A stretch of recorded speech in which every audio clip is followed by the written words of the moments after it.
Perfect. Okay. And I'm first going to turn it over to our wonderful, wonderful board chair, Laura Allen. So please take it away, Laura.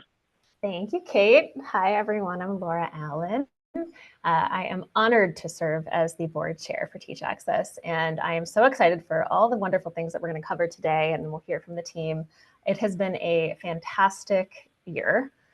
So much positive momentum. So the agenda is pretty full today. So first we're going to hear from Kate, who will introduce the amazing Teach Access staff and intern for a high-level overview of 2024 successes and update on the strategic plan.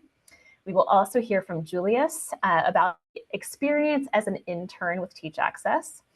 We'll learn more about the Teach Access Fellowship Program, and then hear a preview about what's to come in 2025. And of course, the team is saving lots of time at the end for questions. So think about your questions. I'll be happy to entertain those. So in addition to the amazing Teach Access staff that Kate will be introducing and you'll be hearing from throughout the session today, I did just want to take one moment and introduce our board of directors, many of whom are here on the call today. So as I mentioned, I'm Laura. I am the chair of the board, and in my day job, I serve as a director for accessibility and disability inclusion at Google. We have Meena Das, who is our vice chair, and in her role outside of Teach Access, she is an accessibility software engineer at Microsoft. We have Sean Keegan, who is our treasurer, who is director for the Stanford Office of Digital Accessibility. We have Yasmin El-Ghali, who is the assistant professor of computer science at Western Washington University and serves as our board secretary. And then we have Larry Goldberg, who is a leading accessibility media and technology expert and consultant. Jeff Wieland, who serves as director of product management at Meta. Rajne Gilbert, who is professor at NYU Tannen School of Engineering. And Lainey Feingold, who is a disability rights lawyer, author, and public speaker. So it's a wonderful board. We are excited to continue growing our board next year, but it's just been, again, a fantastic year, and I'm excited to hear all the updates from the team today. So I'm going to pass it back to Kate. Thank you, Laura. And both Larry and Lainey are here today, so great to have some of our board members with us. I'm going to share my screen now. So let me do that. Slideshow. There we go. So Leslie, is it showing? Just want to get a confirmation. Great. All right. So I was reflecting on this State of Teach Access again, and I actually think last year when we did this, I had COVID, I realized. And so let us hope that as we head into the next hour, we are all feeling great. No one is feeling too sick, and we can make this fun and relax. So welcome again, everybody. Let me get this going. We've done some welcome on our side. We invite you to share who you are in the chat if you would like. You're welcome to keep the conversation going there as well. Both Mindy and Leslie on our team will be keeping an eye on that.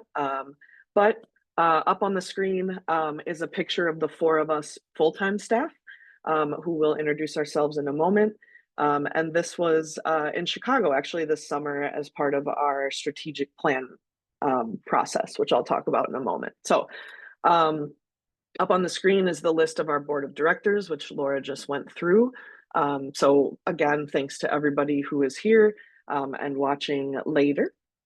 Up on the screen now is our team. It is all of our headshots, our names, our titles, and our email addresses. Again, Kate Zonka speaking.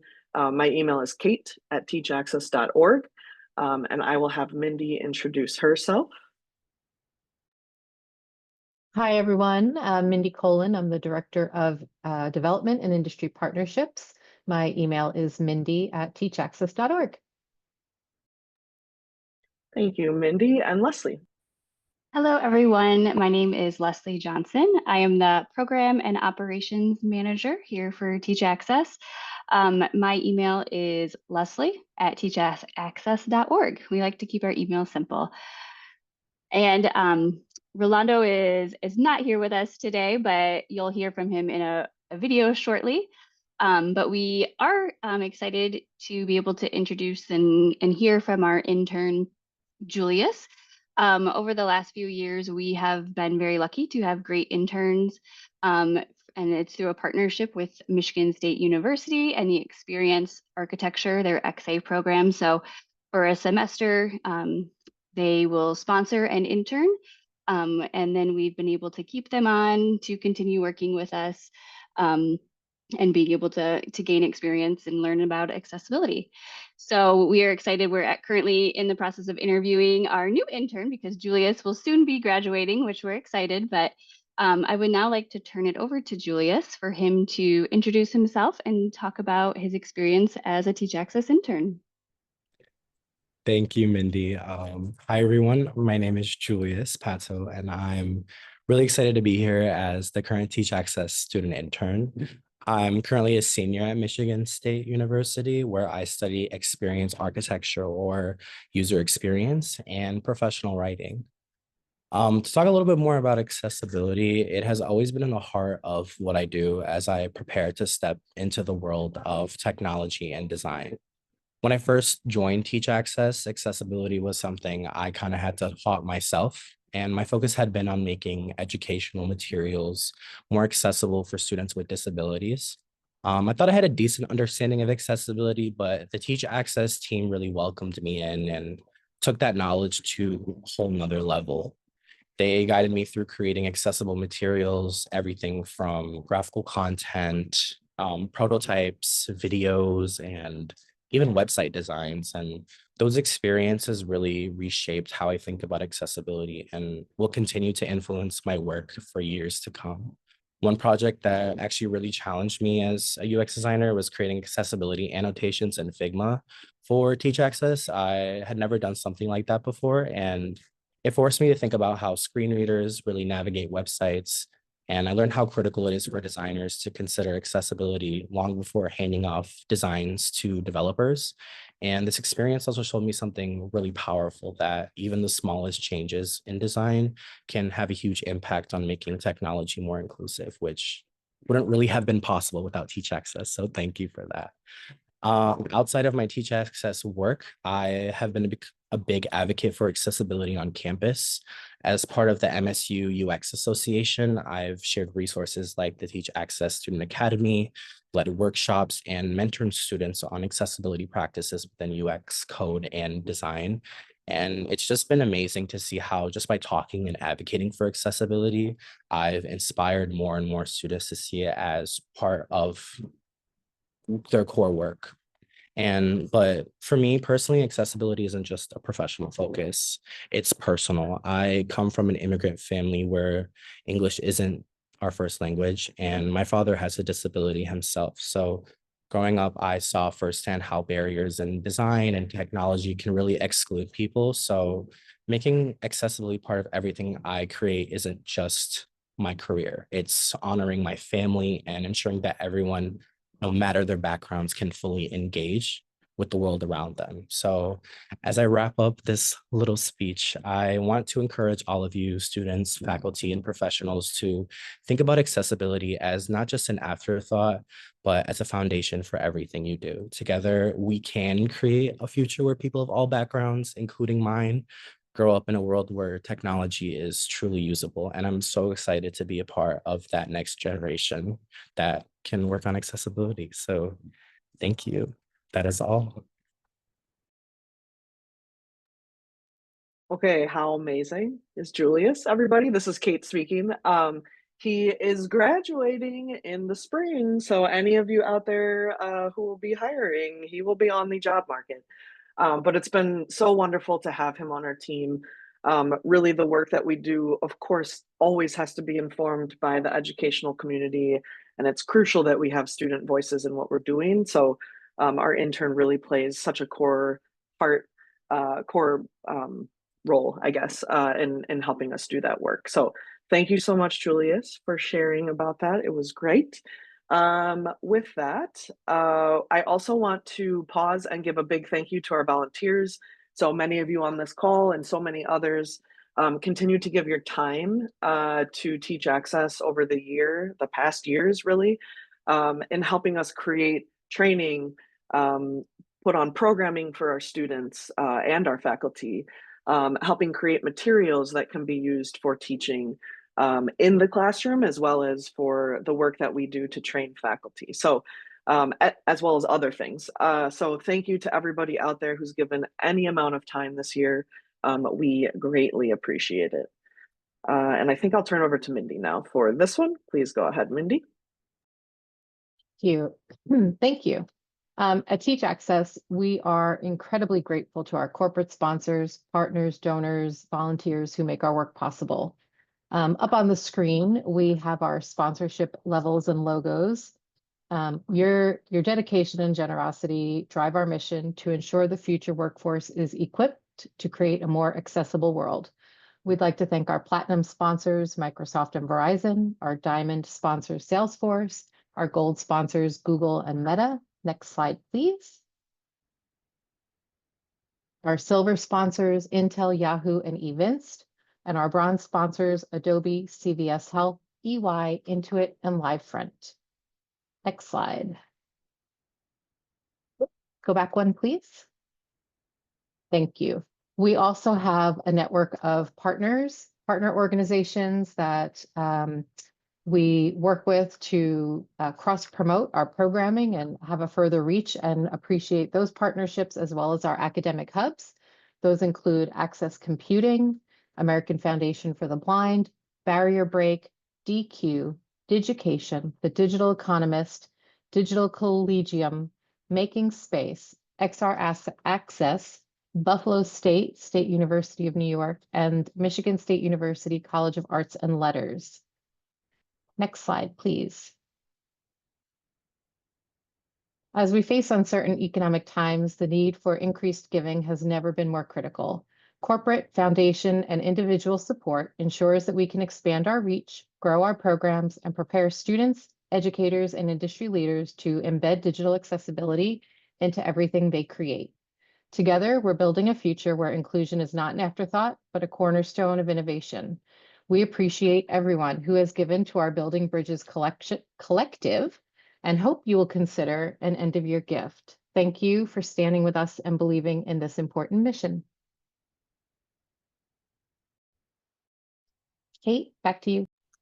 Forgot I muted myself. Thank you, Mindy. And of course, it would not be a Teach Access presentation if I didn't mess up the slides and advancing them. I don't know what it is. It just always happens. So you know what? We're human. We're going to go with it. Up on the screen now, yet another great photo from our time together over the summer. This time it is Teach Access staff plus our board members. And I'm about to dive into some 2024 highlights. We also have a link here to our 2024 impact report. And I know my team will be dropping links into the chat as I'm talking, so you can access that. But this photo, it's a very sunny day. We all look really happy. We were very generously hosted by Laura and the Google team in Chicago to really dive into what is the future for Teach Access over the next 3 years? What does that look like? So a great photo and good times. Okay, so up on the screen, we have some really major highlights that are certainly about 2024, but really sort of have built over all of the years. And so we are excited to share that up until this point, through all of our programming, our resources, which you'll hear about in a moment, we have reached more than 930,000 students. So the reach is happening, and we're really thrilled for that. More to come as we move into the next year. We have more than 320 educational institutions engaged. And for both of these, in terms of students reached and educational institutions engaged, we calculate that through various types of programming and resources. And so there are varying ways that we are reaching students and working with educational institutions. Through this year, we have awarded more than $360,000 to faculty to support them in teaching about accessibility, our core mission, of course. And at this point, we have more than 350 curricular items for teaching accessibility in our curriculum repository, which I'll get to again in a moment. So we're creating materials that faculty are using.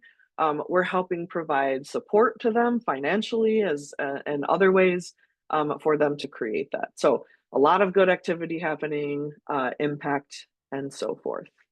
Up on the screen is a list of significant activities for us in 2024, not an exhaustive list, and you'll hear a bit more. But I wanted to really highlight these because I think it really shows what we've been up to this year. So the first one is that we finished our first year-long faculty fellowship program. And we'll hear more about this in a moment, but the reason it's important we put the year-long in there is because we did have a faculty fellowship pilot program in 2023 that was only half of the year. And based on feedback and really reviewing what we did, we knew that it would be impactful to go to a year-long model. And so that's we're just finishing that now, and you'll hear from one of our fellows in a moment. We established our first 2 academic hubs, which Mindy mentioned earlier. So this is our effort to set up essentially physical presences across the US and Puerto Rico, where we would be able to have a deeper engagement with faculty at various institutions around faculty support and training, as well as student programming. So we will continue to grow those.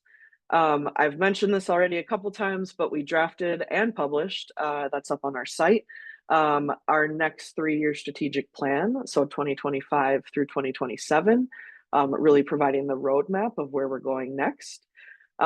We have been leading 2 large-scale projects with Microsoft and Every Learner Everywhere.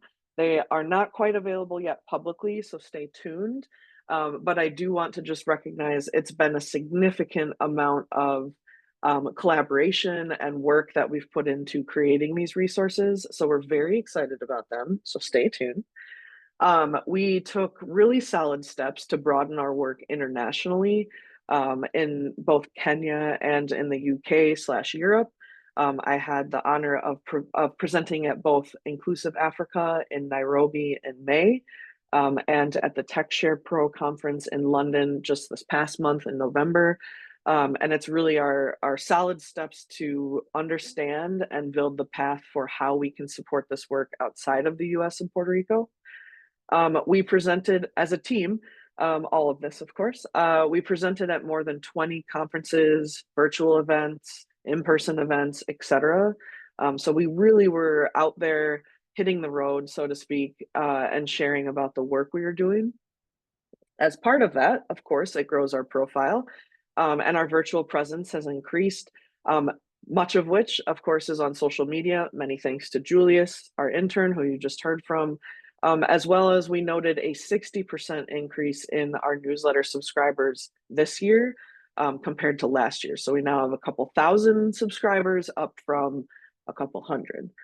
And then a really fun one, just recently, within the last month, I believe, our Teach Access Curriculum Repository was awarded a silver in the Anthem Awards. And there's more information on our site about that, and we can drop a link to what that means. But it was great to really get essentially national recognition on the work that we're doing. So it's been a good year, everybody. We like to do it.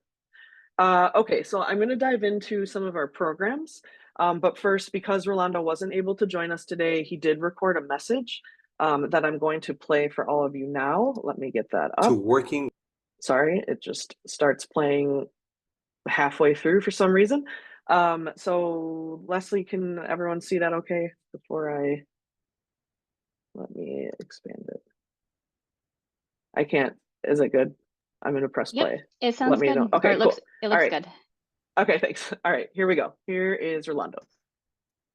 Hi, everyone. I am Rolando Mendez, Director of Education at Teach Access. Unfortunately, I was unable to join you here today, but I made sure to record this video to give you a quick recap of our programs and resources in 2024. First, in January, we rolled out the expanded version of the Teach Access Fellowship Program. This version of the program included additional professional development activities and community building opportunities.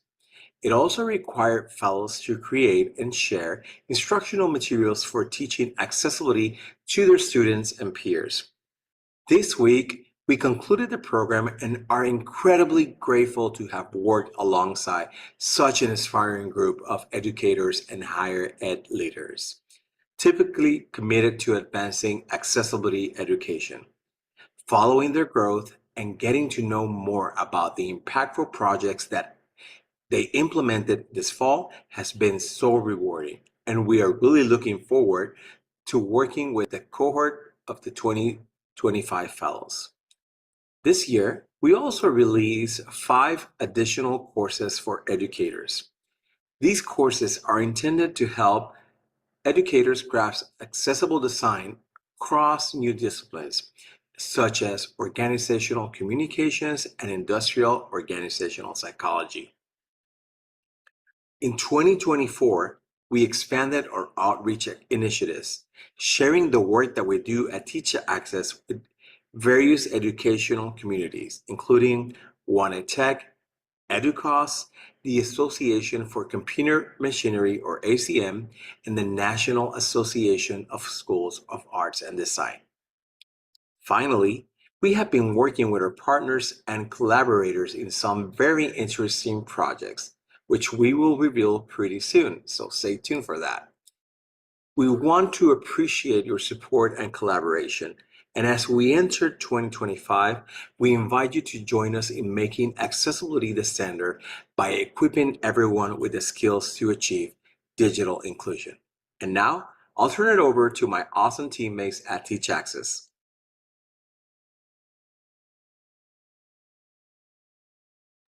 Okay, there we go. Managing things here. Oops, there we go. All right, so I'm going to dive into some of our programs that you have just heard Rolando talking about. And actually, I have another video to play so you can hear directly from one of our fellows. But just the fellowship program I mentioned before, our first full year-long event we just finished. And the idea, again, is that we're really working to support a core cohort of faculty to be able to teach about these topics to students. And in addition to teaching, we really begin by helping them understand what does it mean to be teaching what these topics, what does that look like? We had 20 faculty from a variety of institutions, and 45% of those institutions were minority serving institutions, which is a core commitment of ours. And so that includes Hispanic serving institutions, historically Black colleges and universities, community colleges, and so forth. So I'm going to play a video from Lynn Baldwin, who was one of our fellows this year. And this was written a little bit ago, so it references sort of a time frame that isn't right this moment, but I think it will be helpful for you all to be able to hear from her. So let me get that into full screen mode, and I will hit play. My name is Lynn Baldwin, and I am a 2024 Teach Access Fellow.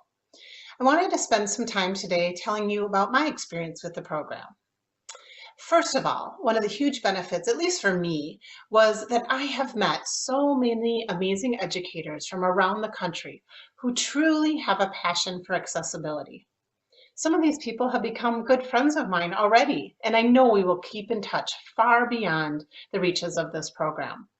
It's been neat to talk to other instructors from other institutions and learn how they do things and learn from them about accessibility. The next thing that's been exciting is the ability to learn so much about the disability movement and find out how I can contribute to this and how I can help advance accessibility both at my institution and in the world. I've learned the history of the disability movement and how we got to where we are today. There's so much more to be done, but each one of us as individual contributors can help affect this movement. I've enjoyed the program so much because it's very structured. We know what we need to complete each week. We have great resources available to us to help support us in this journey. And then when we come together as a group, we have a safe space where we can share ideas, we can learn from each other, and we can build our knowledge about accessibility. And finally, probably my most exciting part of this is going to be the ability this fall to put what I've learned into place. I've already selected 2 of my courses, and I have some great ideas about how I'm going to integrate lessons about accessibility into my course so that I can carry on the mission of Teach Access and help students learn more about accessibility so they can start thinking about accessibility first in their careers when they go out into the real world. Overall, this has been a wonderful experience for me. I'm so glad that I stumbled upon it. I took the launch, I took the journey to try it out, try something new for myself, and really grow as a person.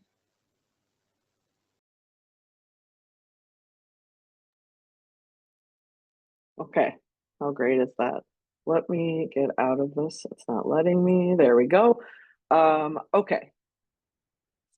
Let me stop the share for just one moment. There's a weird thing happening with my computer. While I'm fixing that, any general questions that have come up for anybody yet? I know there's been some stuff in the chat here, but happy to take any questions anyone has while I relaunch this. One moment.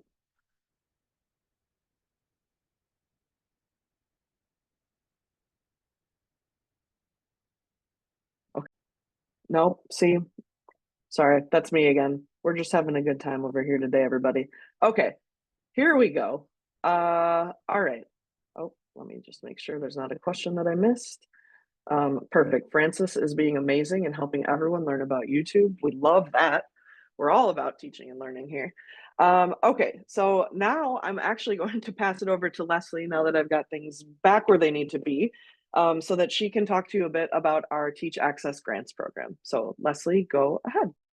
Thank you, Kate. This is Leslie speaking. Teach Access Grants is one of our flagship programs at Teach Access. It provides monetary awards to help support educators in inputting a curriculum about accessibility into their courses. We are currently, right now, for the 2024-25 academic year, in our 6th round of awards. The program started back in 2018. But for this current round, we awarded $50,000 in grants to 25 educators. And those educators came from a wide variety of disciplines and institutions, including 4-year public schools, private schools, as well as 2-year public schools, and minority serving institutions.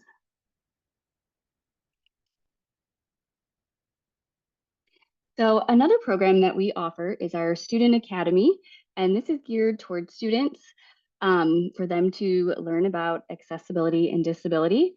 For the 2023-2024 academic year, this program held virtual monthly series that students can register for and drop in to attend. They got to hear from a variety of people that are working in industry, as well as disability advocacy partners. We had more than 270 students register from 150 different colleges and universities. And if you would like to see what they learned about, all of the sessions are recorded and available on our YouTube channel, which could be accessed from our student programs page, which we can drop the link in the chat. Another part of our student programming for this last academic year was our Student Ambassadors program. So this program went along with the Student Academy. Students that registered for the Student Academy program could choose to also sign up for the Student Ambassador program. And this would allow them to just dive a little bit deeper into learning about accessibility, as well as how to be advocates on their campus. And for this program, they would have an additional meeting each month, and we were able to engage over 80 students. For those over 80 students registered to be a part of the Student Ambassadors program, in addition to the Student Academy.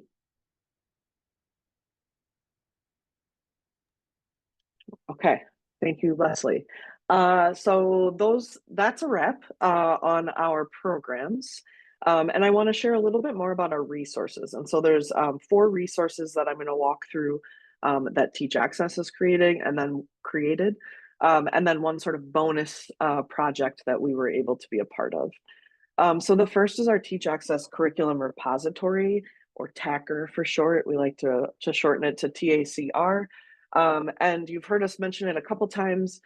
Again, it's this free open source curricular repository for faculty and industry. Many of you, some of you on this call have contributed to it, to contribute teaching materials that can be used by faculty, by educators. And so the idea here is really we have about a dozen or so disciplines or majors, if you will. And the idea is that faculty teaching in any of those disciplines can go into this repository, can find things like syllabi, slide decks, assignment prompts, group projects, you name it, materials, resources, things that they can pull into their own courses. And so everything in there is under a Creative Commons license, which allows this to happen, right? So not for commercial use, but for faculty to be able to use for educational purposes. We did add some new disciplines this year, including business management and media and performing arts. And so, you know, our core and our roots are really in some of the STEM fields, of course. So web development, HCI, human computer interaction, user experience, design fields, and et cetera. But we really know that students should be learning about this in many, many disciplines. And so as we are able to expand programs like our grants program that Leslie just talked about, our fellowship program, we'll be able to add more different types of materials for faculty to use. So that continues to grow. The faculty fellow cohort is just about wrapping up right now their fall semesters, and we'll be adding all of their materials to the repository. And of course, our grant recipients will add their materials as they have them. The next one we want to talk about, and that we've mentioned also, are our self-paced accessibility courses. And so these, again, free. Everything we have is free to use. These are asynchronous virtual courses specifically designed for educators. And so when we're creating these, when we've created these, we're really keeping the educator in mind as the target audience for these courses, for them to learn more about accessibility and disability, to feel more comfortable, more prepared to teach about it to their students.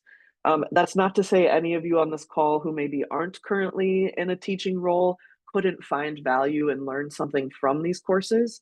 But we really are looking at how are we supporting faculty who are maybe newer to these topics and want to learn a little bit or a lot to be able to feel comfortable teaching it to their students. So that's really the purpose behind these courses.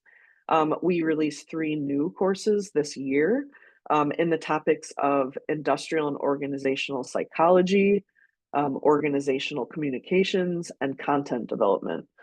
So again, these are broad sort of topics, disciplines, but that educators can go and learn a bit about these topics in context. Thus far, since we've launched these courses a couple of years, 2 years ago, last year, I think, we've had more than 600 people enroll in them. And collectively, the impact that those individuals have on their campuses can reach or has reached or will reach more than 370,000 students.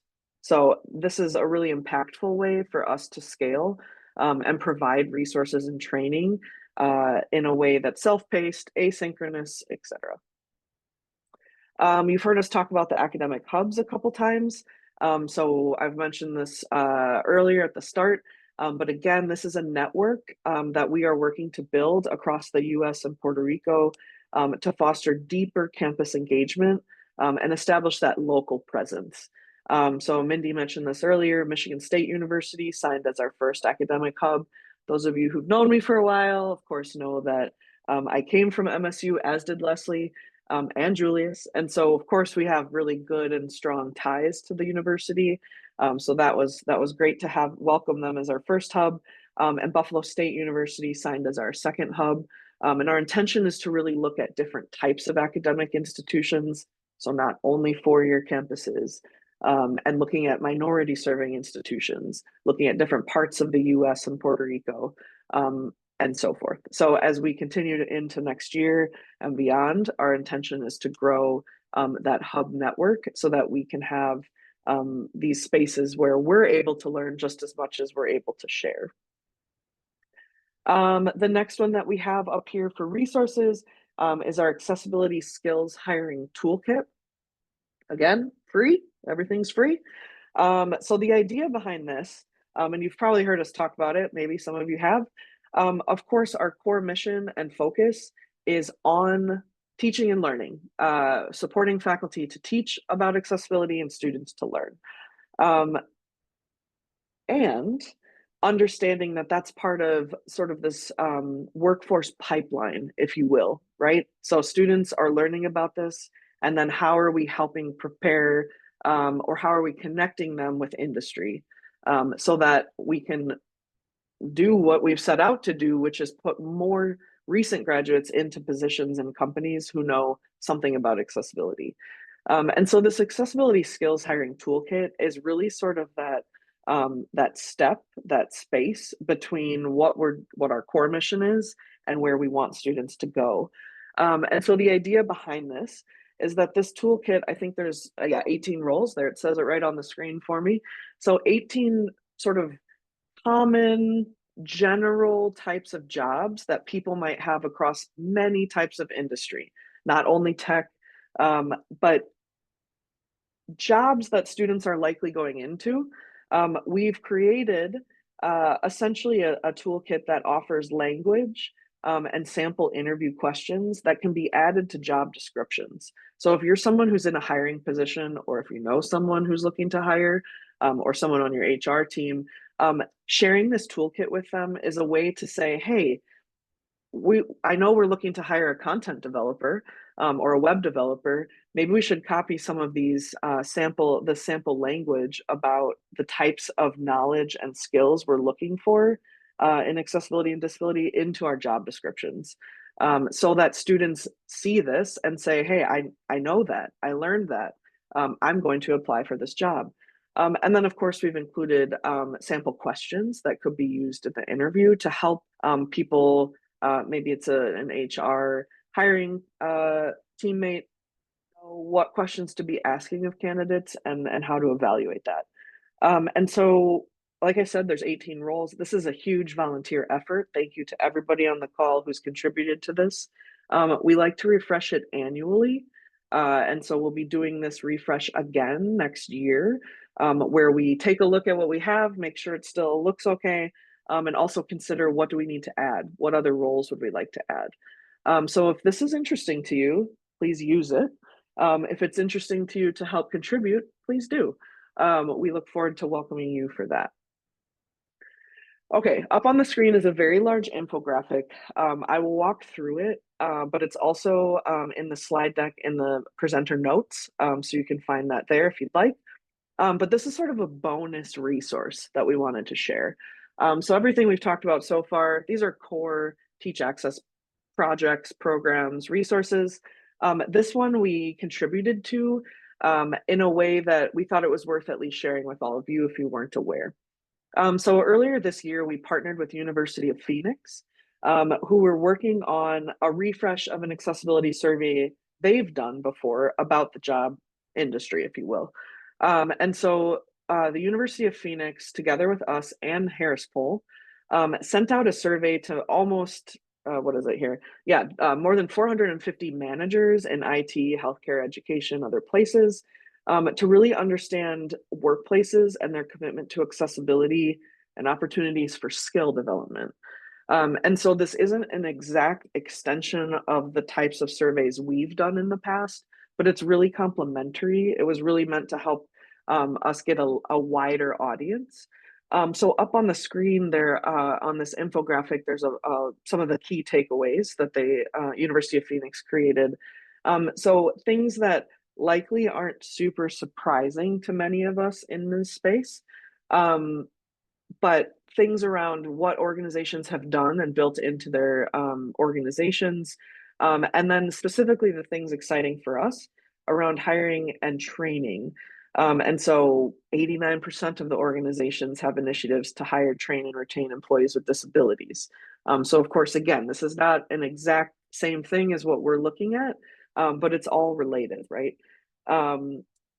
60% of the people who replied said they value completion of university level accessibility courses. We'd love to see that number higher, of course, we're working on that.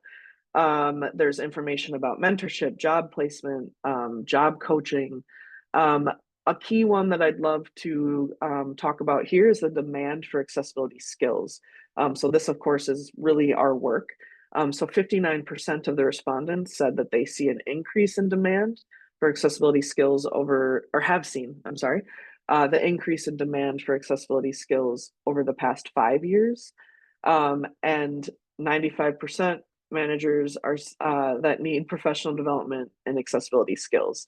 So this is really an opportunity space, right? So these are people already in the workforce who are looking to improve their skills, which again isn't an exact match for what we're doing, but is really complementary and indicative of the collaborative space that we're all in.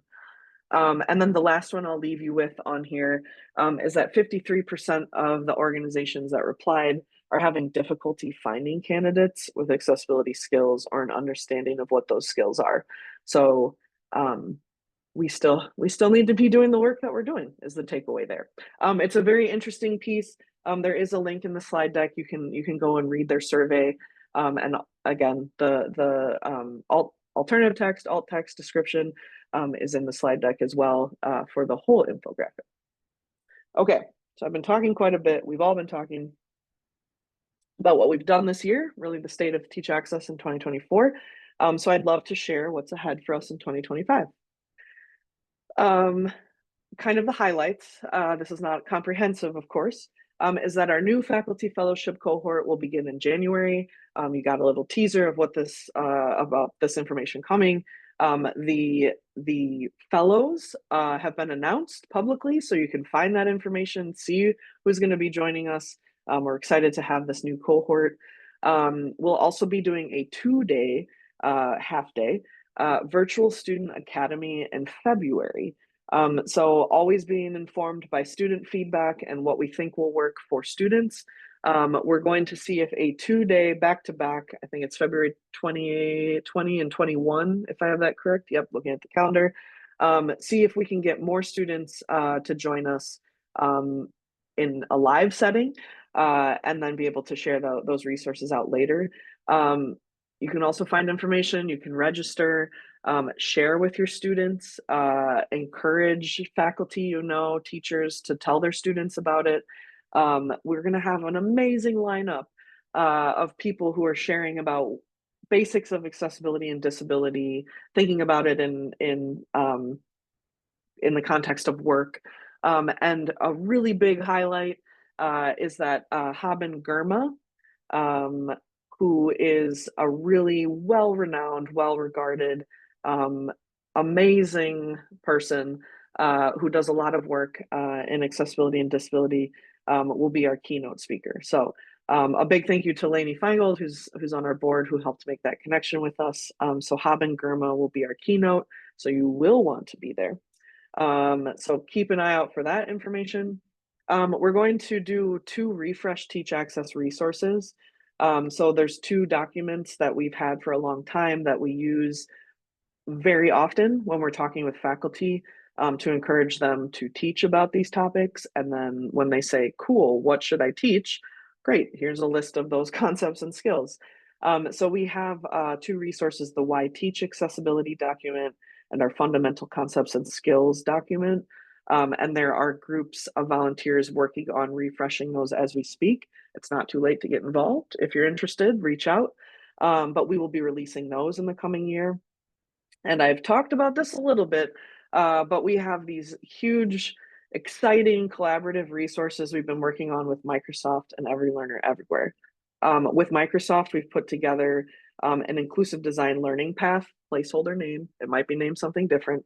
But the idea is that it is a tool, a set of learning modules designed for students to be able to learn about some basics in accessibility and used by Microsoft employees and others. It will be free and open. So stay tuned for that. It will come out in the early part of next year. Also coming out in the early part of next year is an AI, good little buzzword, right? AI and accessibility toolkit. And so we're designing this in collaboration with the Every Learner Everywhere nonprofit. They are amazing. So stay tuned there. And there'll be more, of course, a lot more stuff. Time check. Okay. So organizational priorities. So those are projects, programs, great things. You're like, well, what are you all going to be doing internally, organizationally speaking? So as part of our strategic plan, which we've mentioned, the first part of the year, most of the year, we're really going to be doing a comprehensive program and resource review and evaluation. And so some of the programs we've mentioned, of course, are already ongoing, already underway, resources already existing, continuing to build. But we've been at this now for 8 years as an organization. We came together in 2016. And so it's a good moment to kind of pause and say, hey, is what we, do we have the right things? What do we need to be thinking about as we head into the future years?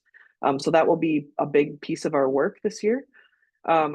We also will be working to development and implement a focused expansion strategy.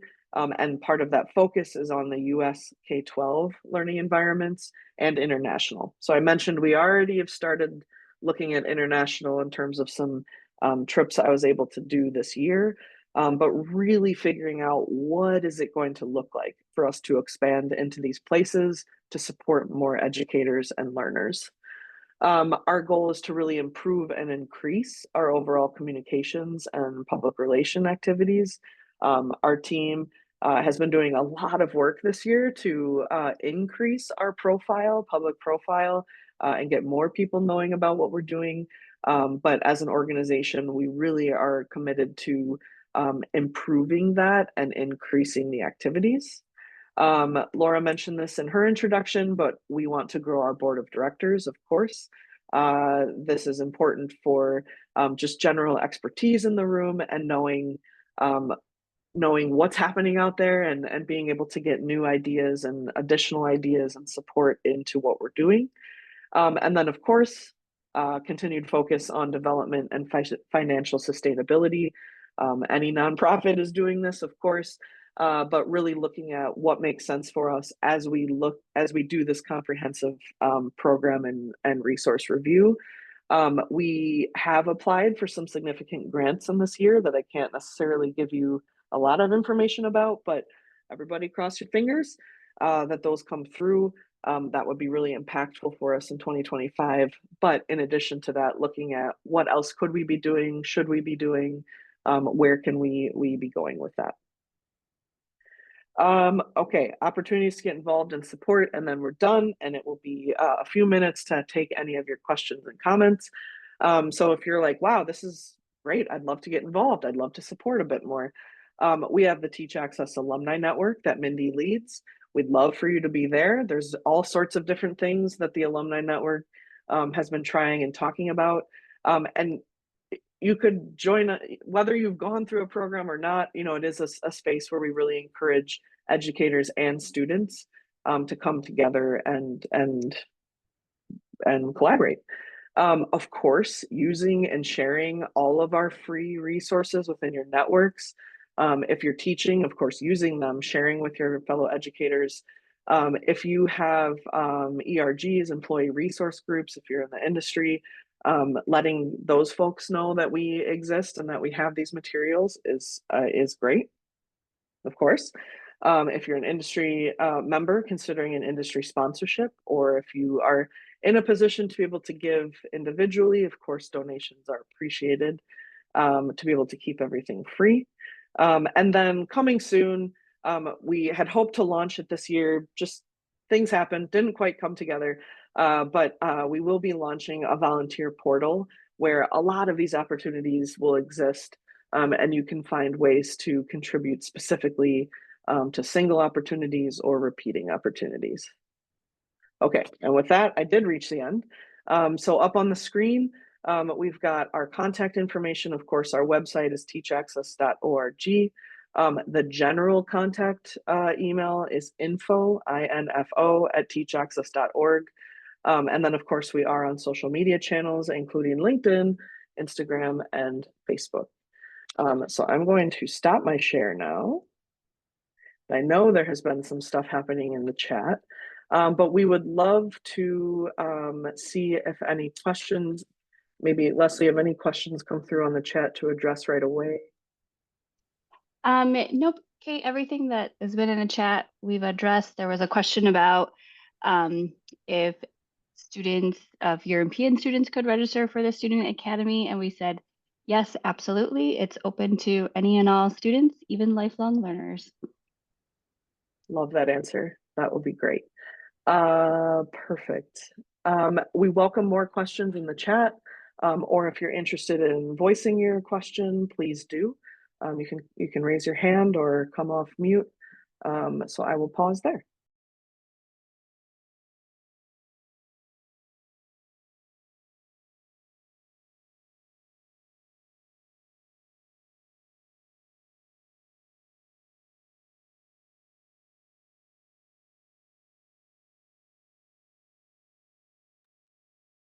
Okay, I see a couple questions, but I see Richard has his hand up as well.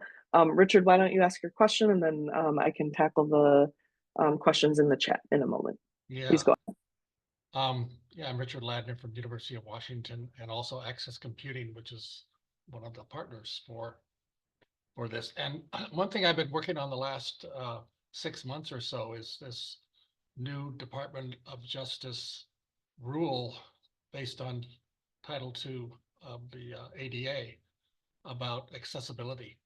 And so I think that's something that maybe Teach Access should latch on to. And I'll put in the chat some articles I wrote about it.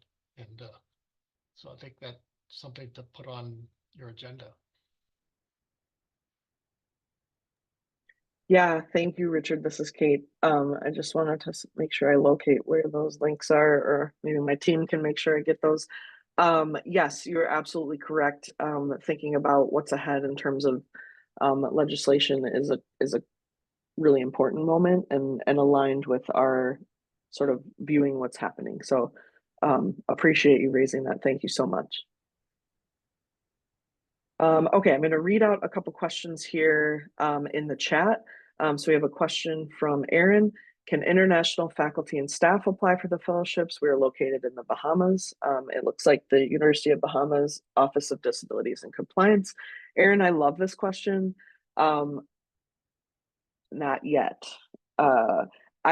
We hope, we anticipate, we will look forward to the day when we're able to provide funding and fellowships to faculty outside of the US and Puerto Rico, but we are not quite there yet. So unfortunately, no, not at this time. But of course, the other materials we talked about are all free and available to use.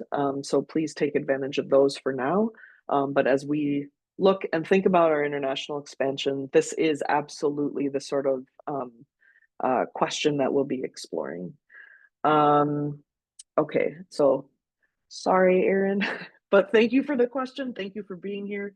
Okay, Belen, I hope I'm pronouncing that correctly, says, I am an HCI or Human Computer Interaction lecturer teaching inclusive design at City University of London. Can you share a bit more about your international plans? Any way to get involved?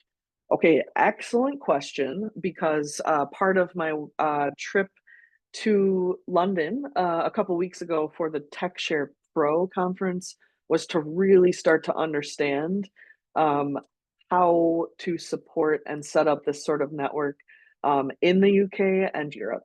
And so absolutely there are ways to get involved. Please reach out. We have a really great colleague and longtime collaborator at University of Southampton, who we've been working with over the years, and she's really helping to coordinate a lot as well. So if you would be willing to send us an email, and maybe Leslie, if you could drop my email in the chat again, please, and reach out, we will make sure that you're plugged into that conversation. In terms of the plans, we're still figuring that out, of course, but sort of generally trying to figure out, is it how much is it set it up somewhere and allow that to just run as it needs to? How much involvement, direct involvement, does our team need to have or would want to have? But we know what's really crucial is this collaboration between education, industry, and other accessibility, disability nonprofit organizations or charities, and government where we can. That is such a cornerstone of the work that we do, and so that's core to our expansion, is figuring out what does that look like. So thank you for that. Thanks. I see Richard, your link. Yes, Lainey, thank you so much. So in the chat, Lainey added a link to an incredible event that she always does, that she does often with Free Play Media. Lainey, do you want to talk about it? I see you turned your camera on. You're muted. You just got to unmute yourself. Yeah. Just really quick, I do digital accessibility legal updates for various organizations, and I'll be doing the last one of the year for 3Play Media. I have the link in the chat. It's free, it's online. We'll do the accessibility, what's happening in the legal space, and also talking about what's on everyone's mind. What does recent election have to do with what's going to happen next year? So you can join me, and if not, if you register, it's all recorded and there's a transcript after. So good question, Richard Ladner, about that. Yes, I know. He just did it on his own. As Richard is great. Good to see you, Richard. Thank you, Lainey, for that. That will be a good event. Other questions? I don't think I've missed any other in the chat, but any other questions, comment anyone wants to share?